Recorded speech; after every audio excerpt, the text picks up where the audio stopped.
दोस्तों, ये कहानी है रतनपुर के एक ऐसे गांव की जहां की मिट्टी है तो सोना, लेकिन फिर भी यहाँ के किसानों की किस्मत में सिर्फ अंधेरा ही लिखा था।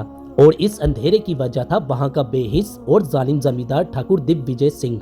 ठाकुर की हवेली के आंगन में एक गरीब किसान शंभू अपने फटे हुए कपड़ों में सर झुकाए खड़ा था। शंभू, तीसरा महीना गुजर गया है लेकिन लगान का एक पैसा तेरे पास नहीं है। क्या तुझे लगता है ये जमीन तेरे बाप की खैरात है? मालिक, बरसात नहीं हुई, फसल सूख गई है। बेटी की शादी के लिए कुछ टिंका टिंका जोड़ा था, वो भी बीमारी में निकल गया। बस इस बार माफ कर दीजिए मालिक। और जब ठाकुर ने कोड़ा उठाया तो हवेली के ऊपर वाले कमरे से एक नर्म मगर पूरी इसरार आवाज आई। ये थी सुमित्रा, ठाकुर की बीवी, जो अपने शोहर के जुल्म से हमेशा दुखी रहती। रोकिए ठाकुर साहब, गुनाह मत्ती से नहीं इंसान के हाथ से होता है। इस गरीब की बरदुआ मत लीजिए।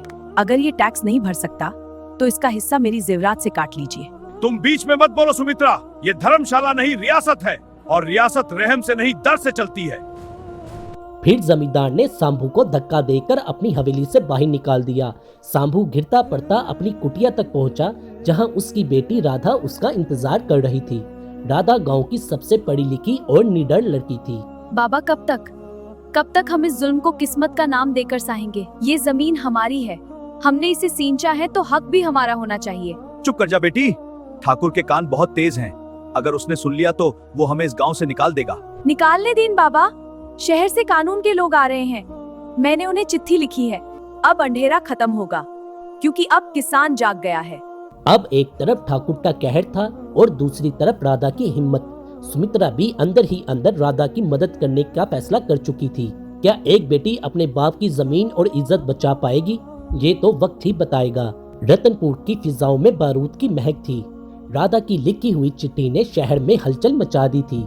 जब ये खबर ठाकुर के कानों तक पहुंची तो उसका गुस्सा आग बनकर फट पड़ा। उसने फैसला किया कि वो शंभू और राधा को पूरे गांव के सामने ऐसी सजा देगा कि किसी की रूह भी बगावत करने का नाम नहीं लेगी।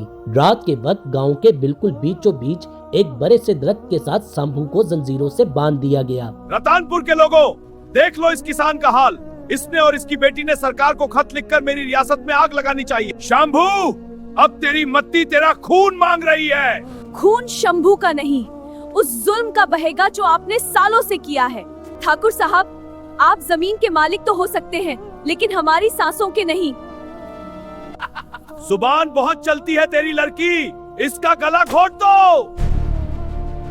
और जैसे ही ठाकुर के गुंडे राधा की तरफ बढ़ने लगे तो हवेली का भारी दरवाजा खुला और सबकी नजरें वहां ठहर गईं। सुमित्रा, जो हमेशा पर्दे में रहती थी, आज हाथ में पुराने दस्तावेज लिए मैदान में निकल आई थी। रुक जाओ सब लोग, ये हाथ अब किसी गरीब पर नहीं उठेंगे। सुमित्रा, तुम यहाँ क्या कर रही हो? घर जाओ अभी। घर? वो घर जो इन किसानों के खून और पसीने की कमाई से बना है? नहीं ठाकुर साहब, ये देखिए, ये दस्तावेज घर। मेरे पिताजी ने ये जमीन रतनपुर के किसानों के नाम की थी। आपने धोखे से अंगूठा लगवाकर इसे अपने नाम करवा लिया था, और आज मैं ये सच सबके सामने ला रही हूँ।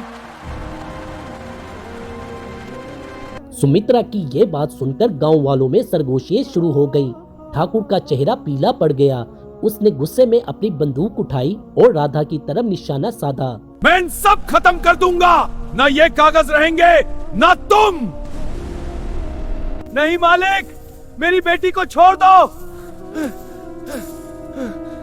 गोली चली, लेकिन ये गोली राधा को नहीं लगी, क्योंकि पुलिस की एक बड़ी टीम ने मौके पर पहुंचकर ठाकुर के हाथ पर गोली मार दी थी। राधा की चिट्ठी रंग ले आई थी। शहर से एसपी और उनकी टीम वक्त पर पहुंच चुकी थी, और सूरज की पहली किरण के साथ ही ठाकुर दिग्विजय सिंह को हथकड़ियां पहनाकर ले जाया गया। और सुमित्रा ने वो सारे कागज राधा के हाथ में रख दिए और कहा, राधा, ये जमीन अब तुम्हारी है। इसे वैसा ही बनाओ जैसा तुम्हारा ख्वाब था, हरी भरी और आजाद। ये जमीन सिर्फ मेरी नहीं, पूरे रतनपुर की है माँ जी। आज रतनपुर में डर का सन्नाटा नहीं, बल्कि किसानों के गीतों की गूंज थी, क्योंकि जहां हिम्मत और सच्चाई मिल जाए वहां जालिम का तख्ता गिर जाता है। जब पुलिस ठाकुर को घसीटते हुए ले जा रही थी तो पूरा गांव एक साथ खड़ा हो गया। वो खामोशी जो बरसों से डर की वजह से थी, आज एक पुरसुकून मुस्कुराहट में बदल गई थी। याद रखना बाबा, जमीन सिर्फ मत्ती नहीं होती, ये माँ होती है, और जो अपनी माँ की हिफाजत करना जानता है, खुदा उसकी मदद जरूर करता है। और जाते जाते बस इतना ही कहूँगा कि हक के लिए जो लड़ते हैं वो कभी हारते नहीं। जुल्म के साए ढल जाते हैं मगर हौसले मरते नहीं। अगर आपको राधा की ये हिम्मत और रतनपुर की ये दास्तां पसंद आई हो तो इस वीडियो को लाइक जरूर करें और ऐसी दिलचस्प और सबक आमूज कहानियां देखने के लिए हमारे चैनल को सब्सक्राइब करें और बेल आइकॉन को दबाना मत भूलिएगा ताकि हर नई कहानी सबसे पहले आप तक पहुंचे। और कमेंट में बताएं कि अगली कहानी आप किस मौजू पर देखना चाहते हैं।